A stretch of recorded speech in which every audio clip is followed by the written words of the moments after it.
جاری رہے گا۔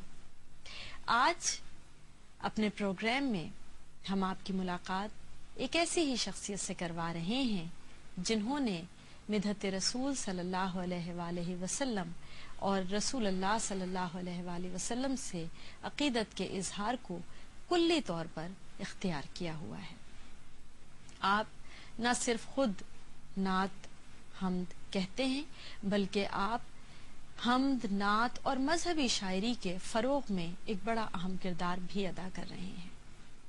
آپ سمجھ گئے ہوں گے کہ آج بزم شاعری میں ہم آپ کی ملاقات کروا رہے ہیں معروف نعت گو شاعر طاہر سلطانی صاحب سے۔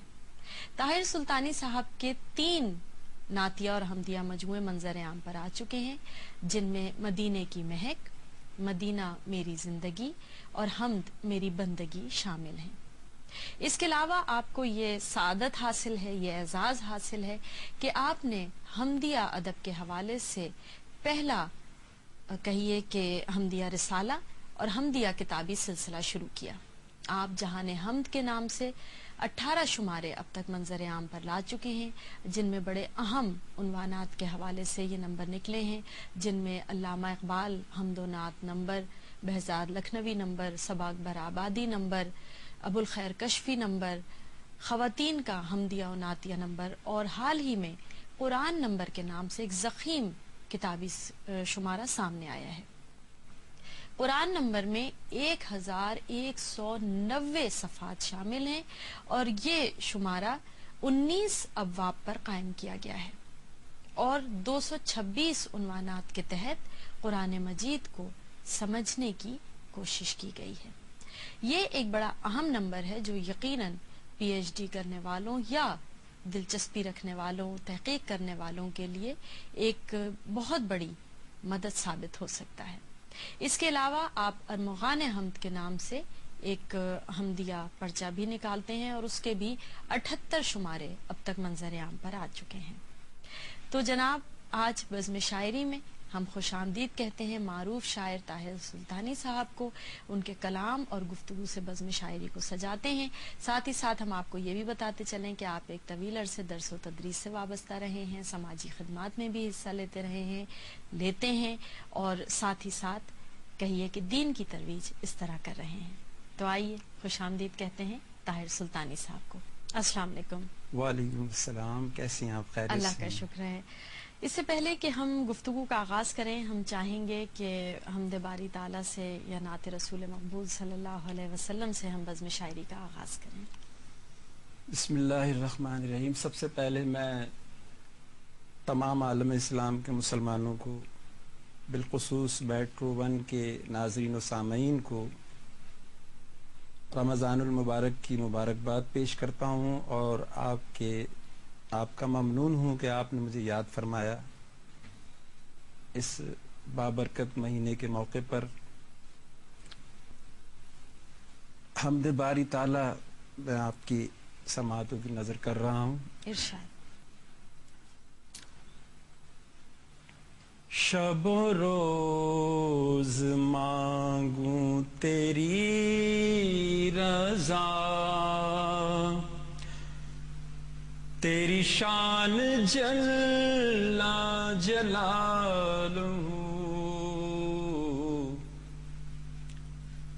شب و روز مانگوں تیری رضا، تیری شان جل جلالہ، ہے تیری رضا میں میری بقا، تیری شان جل جلالہ، ہے تیری رضا میں میری بقا، تیرے فیصلے ہیں عظیم تر،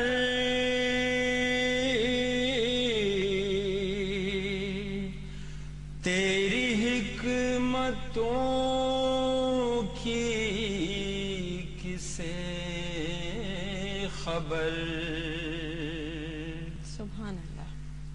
تیرے فیصلے ہیں عظیم تر،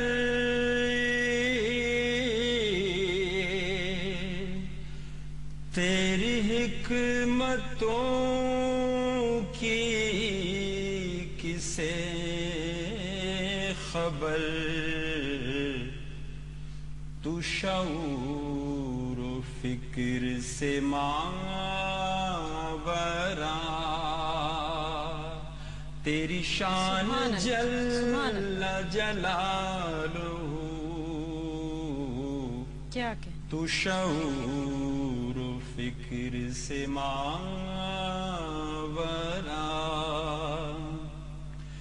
میرے دل میں تیرا خیال ہو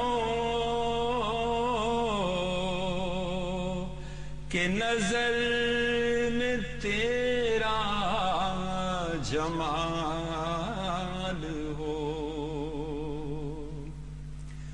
میرے دل میں تیرا خیال ہو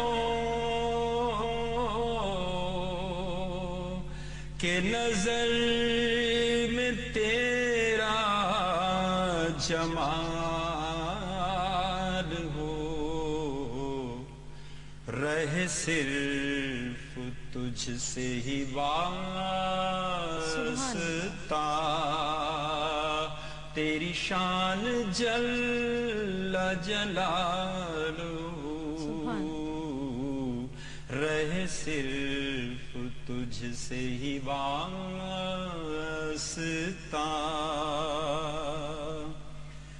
یہ جہاں کے نقش و نگار کیا،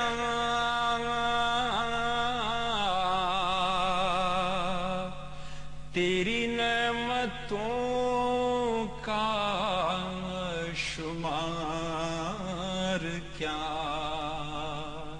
کیا کہنا یہ جہاں کے نقش و نگار کیا، تیری نعمتوں کا شمار کیا، کروں شکر کیسے تیرا ادا، تیری شان جل جلالہ،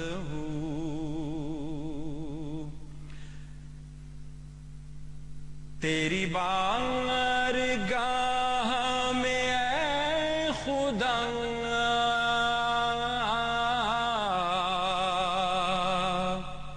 کرے عرض طاہر بے نوا، تیری بارگاہ میں اے خدا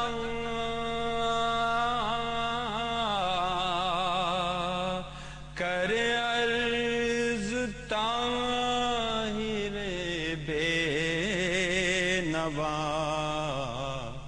مجھے علم حق کی ملے ردا، تیری شان جل جلالہ، مجھے علم حق کی ملے ردا، تیری شان جل جلالہ، شب و روز مانگوں تیری رضا۔ سبحان اللہ، تیری شان جل جلالہ۔ اس پر پہلا سوال آپ سے یہی کریں گے کہ ہمارے ہاں بدقسمتی ہے کہ ہر کتاب کو سمجھ کے پڑھا جاتا ہے، چاہے وہ کسی بھی زبان کی ہو، سمجھ میں نہ آئے تو لغت اور دیگر کتابوں کی مدد لی جاتی ہے، لیکن قرآن مجید کو ہم نے چوم کے طاق میں رکھنے کے لیے ایک کتاب سمجھ لیا ہے، اور اس کو ہم سمجھنے کی تو کوشش ہی نہیں کرتے ہیں۔ آپ کے ذہن میں یہ خیال کیسے آیا؟ قرآن نمبر اور وہ بھی اتنا ضخیم آپ نے جو نکالا، اس میں 40 رنگین تصاویر بھی موجود ہیں مقدس مقامات کے حوالے سے، دیکھیے بنیادی بات تو یہ ہے کہ یہ سب خیالات وہیں سے آتے ہیں کہ غالب نے کہا تھا آتے ہیں غیب سے یہ مضامین خیال میں. لیکن جیسا کہ آپ کے سوال میں میرا جواب بھی بنا ہے کہ قرآن فہمی بہت کم ہوتی جا رہی ہے. جیسا کہ آپ نے فرمایا ہے کہ ہم طاقوں میں سجا دیتے ہیں, اسے صرف چومتے ہیں. اچھا کچھ لوگ پڑھتے ہیں تو وہ اسے سمجھتے نہیں ہیں, اور جن لوگوں نے سمجھ لیا ہے, آپ میرا اشارہ سمجھ رہی ہوں گی, جو لوگ اسے سمجھتے ہیں, پڑھتے بھی ہیں اور سمجھتے بھی ہیں, وہ ہمیں عمل میں کچھ پیچھے نظر آتے ہیں. کیونکہ بات تو عمل سے ہی بنتی ہے, عمل سے زندگی بنتی ہے, جنت بھی جہنم بھی. تو آج یہی وجہ ہے کہ ہمارا عالم اسلام کی حالت دیکھیں آپ کتنی خستہ ہے. بالخصوص وطن عزیز پاکستان کو دیکھ لیں کہ یہ سیلاب نے کس طرح تباہی مچائی ہے. میں تو دعا کروں گا اور میٹرو ون کے ناظرین سے بھی درخواست کروں گا کہ جو ہمارے سیلاب زدگان بھائی ہیں, جو زخمی ہیں, جو بیمار ہو گئے ہیں, وہاں وبائی امراض بھی پھوٹ پڑے ہیں, تو ان کے مسئلے مسائل ہیں, کھانے کے پینے کے دعا فرمائیں, اللہ رب العزت ان کے لیے آسانی پیدا فرمائے. تو اصل وجہ یہی تھی, بنیادی تو خیال تو اللہ رب العزت کی طرف سے وہی توفیق, اسی کی توفیق سے یہ کام ہوا. لیکن اس کی ایک وجہ یہی ہے کہ میری خواہش ہے کہ ہم لوگ اسے قرآن کو نہ صرف پڑھیں, اسے سمجھیں, اور سمجھنے کے بعد اس پر عمل پیرا بھی ہوں. تو اصل مقصد ہمارا جب حل ہوگا, اصل مقصد ہم منزل مقصود جب پائیں گے کہ جب عمل جو ہے وہ اہم چیز ہے. اللہ تعالیٰ نے خود ارشاد فرمایا کہ قرآن اس طرح پڑھو جیسے اسے پڑھنے کا حق ہے. بے شک. اور وہ حق یہی ہے کہ قرآن نہ صرف پڑھا جائے بلکہ سمجھا بھی جائے اور پھر اس پر عمل کیا جائے, تب جا کے پورا حق ادا ہوتا ہے. اب ہم چاہیں گے کہ نعت رسول مقبول صلی اللہ علیہ وآلہ وسلم آپ سے سنیں اور پھر کچھ مزید گفتگو. جی لیکن اس کی مبارکباد ہم آپ کو ضرور دیں گے. بہت شکریہ, بہت شکریہ. دعا فرمائیے کہ اللہ تعالیٰ نے یہ کام لیا ہے تو اس کی ترسیل کا, اس کا بھی کچھ اللہ رب العزت, کیونکہ ہمارے یہاں جیسا آپ نے کہا نا کہ رجحان نہیں ہے, پڑھا بھی کم جاتا ہے, یہ چومنے کی حد تک ہے. تو یہ قرآن فہمی کے لیے حوالے سے ہے یہ کام, اور میں سمجھتا ہوں یہ ہر گھر کی زینت بننا چاہیے, ہر لائبریری کی زینت بننا چاہیے. میں نعت شریف پیش کر رہا ہوں. جی ارشاد. یہ میرا مجموعہ نعت 1997 میں, نعت میری زندگی. اس میں پہلا مجموعہ تو آپ کا 1979 میں آیا. جی ہاں 79 میں آیا تھا پہلا, اور دوسرا 1997 میں, نعت میری زندگی, جس میں آپ کے والد محترم ساہر بھائی نے بھی, ساہر انصاری صاحب نے بھی ایک مضمون بڑی محبت سے لکھا میرے لیے. اس طرح قلب کو سرشار کرے ہیں آنکھیں, اس طرح قلب کو سرشار کرے ہیں آنکھیں, گنبد سبز کا دیدار کرے ہیں آنکھیں, گنبد سبز کا دیدار کرے ہیں آنکھیں.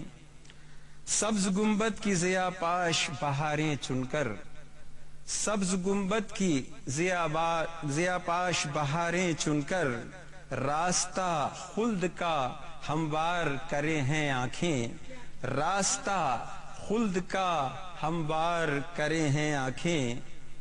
شعر دیکھیے کہ روشنی لے کے مدینے کے گلی کوچوں سے, روشنی لے کے مدینے کے گلی کوچوں سے, زندگی کو بھی گوہر بار کرے ہیں آنکھیں, زندگی کو بھی گوہر بار کرے ہیں آنکھیں. ان کے دیدار کی حسرت میں بہا کر آنسو, ان کے دیدار کی حسرت میں بہا کر آنسو, اپنے جذبات کا اظہار